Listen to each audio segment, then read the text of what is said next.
ایک نیک دل بادشاہ کسی ملک پر حکومت کرتا تھا۔ اس کی وسیع سلطنت میں جا بجا کھیت اور باغات پھیلے ہوئے تھے۔ ایک دن بادشاہ اپنے محل کے باغ میں ٹہل رہا تھا کہ اسے ایک درخت کے نیچے کبوتر کے انڈے جتنا گندم کا دانہ ملا۔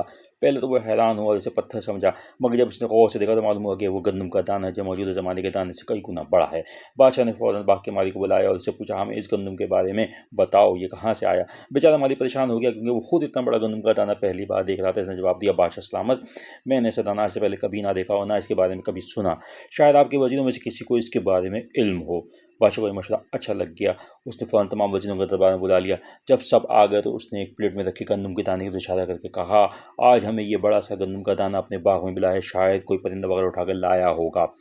آپ میں سے کسی کو اس کے بارے میں معلوم ہو کہ یہ کہاں سے آ سکتا ہے اور کہاں اتنے بڑے دانوں والی گندم اگتی ہے؟ سب وزیر خاموش ایک دوسرے کو دیکھ رہے تھے، سوچ رہے کہ شاید بادشاہ کو غلط فہمی ہو گئی ہے، اتنی بڑی چیز کو گندم کا دانہ سمجھ رہے ہیں۔ مگر جب انہوں نے اسے چھو کر دیکھا تو وہ بھی حیران رہ گئے۔ کسی کے پاس بادشاہ کی تسلی کے لیے جواب نہ تھا۔ یہ دیکھ کر بادشاہ جھنجلا گیا۔ اس صورتحال کو دیکھتے ہوئے اس کے ایک دانا اور زیرک وزیر نے اسے مشورہ دیا، بادشاہ سلامت، ہم سب وزیر امور سلطنت میں مصروف رہتے ہیں، اس لیے ہم نے کبھی اس طرف دھیان ہی نہیں دیا۔ میرے خیال میں کسی بڑے کسان سے پوچھنا چاہیے اور اس کے بارے میں صحیح معلومات دے سکے۔ بادشاہ نے یہ سن کر کچھ سوچا اور اپنے سپاہیوں کو کسی بڑے کسان کو پیش کرنے کا حکم دے دیا۔ کچھ دیر بعد ایک نہایت بڑا آدمی 2 لاٹھیوں کے سہارے بادشاہ کے پاس پہنچا۔ اس کے بال سفید ہو چکے تھے اور منہ میں دانت بھی نہیں تھے، آنکھیں بھی کمزور تھیں۔ بادشاہ نے بوڑھے کو گندم کا دانہ دکھا کے پوچھا، بزرگوار، کیا آپ نے ایسی گندم کہیں دیکھی ہے؟ بوڑھے نے بڑی مشکل بادشاہ کا سوال سنا، جواب دیا، نہیں، میرے والد صاحب سے پوچھا، شاید انہیں کچھ پتا ہو۔ بادشاہ نے اس کے والد کو بلوایا۔ کچھ دیر بعد ایک اور بڑا آدمی ایک لاٹھی کے سہارے بادشاہ کے دربار میں آیا۔ اس کے سفید بالوں میں کچھ کالے بال بھی تھے، منہ میں بھی 2-4 دانت سلامت تھے، نظر بھی کچھ بہتر تھی، مجموعی طور پر اپنے بیٹے سے زیادہ بہتر حالت میں تھا۔ بادشاہ نے اسے اس حالت میں دیکھ کر حیران ہوا اور اسے گندم کا دانہ دکھا کر سوال کیا، بڑے صاحب، کیا آپ اس طرح کے گندم کے دانے کے بارے میں جانتے ہیں؟ بوڑھے نے گندم کا دانہ دیکھا اور کہا، جناب، میں نے اتنا بڑا دانہ کبھی نہیں دیکھا، ہمارے زمانے میں گندم کا دانہ بڑا تو ہوتا تھا مگر یہ تو کافی بڑا ہے، شاید میرے والد صاحب آپ کو کچھ بتا سکیں۔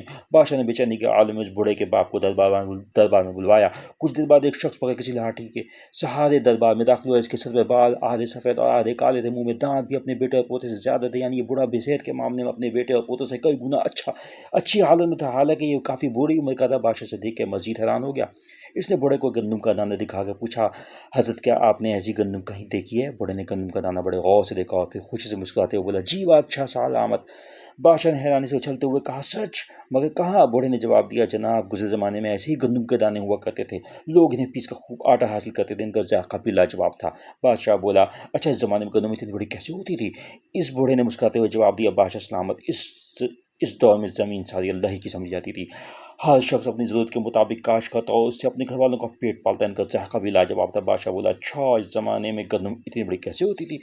اس بوڑھے نے مسکراتے ہوئے جواب دیا، بادشاہ سلامت، اس دور میں زمین ساری اللہ کی سمجھی جاتی تھی، ہر شخص اپنی ضرورت کے مطابق کاشت کرتا اور اس سے اپنے گھر والوں کا پیٹ پالتا، مگر جو لوگوں میں اضافہ ہوتا گیا، زمین کے چھوٹے چھوٹے ٹکڑوں میں بڑھتی چلی گئی، اس طرح گندم کا دانہ بھی چھوٹے سے چھوٹا ہوتا گیا، مطلب یہ کہ برکت ختم ہو گئی۔ بادشاہ نے حیرانی سے بوڑھے کی بات سنی اور بولا، جناب، میرا آپ سے آخری سوال یہ ہے کہ آپ مجھے یہ بتائیں کہ اس بات میں کیا راز ہے کہ آپ عمر میں اپنے بیٹے اور پوتوں سے بڑے ہیں مگر ان کی طرح لاٹھیوں کے سہارے نہیں آئے، آپ کی جسمانی حالت بھی کافی بہتر ہے۔ یہ سن کر بوڑھا بولا، بادشاہ سلامت، دراصل بات یہ ہے کہ ہمارے دور میں ہر شخص محنتی ہوتا تھا، اپنا کام خود کرتا تھا، ہم صبح شام تک لگاتار محنت کرتے تھے اور کسی دوسرے پہ انحصار نہیں کرتے تھے، مگر جیسے زمانہ بدلا، لوگوں نے دوسروں کے محتاط ہو چلے گئے، کھیتوں میں کام کرنے کے لیے مزدور رکھ لیے، دیگر سہولیات سے فائدہ اٹھانا شروع کر دیا، اس لیے وہ کمزور سے کمزور ہوتے چلے گئے۔ میرا ایک بیٹا ایک لاٹھی کے سہارے آیا، مطلب اس نے دوسروں پہ انحصار تو کیا مگر کچھ کام، جبکہ میرا پوتا 2 لاٹھیوں کے سہارے آیا، مطلب وہ مکمل طور پر دوسروں سے کام لیتا تھا۔ آج کے لوگ اسی لیے کمزور اور ناتوانا ہیں۔ بادشاہ اس بوڑھے سے بہت متاثر ہوا اور اس نے اسے انعام دے کر اپنے دربار میں مشیر رکھ لیا۔ کہانی پسند آئی ہو تو ہمارے چینل کو سبسکرائب کریں تاکہ نئی آنے والی تمام ویڈیو آپ تک پہنچ سکیں۔ شکریہ۔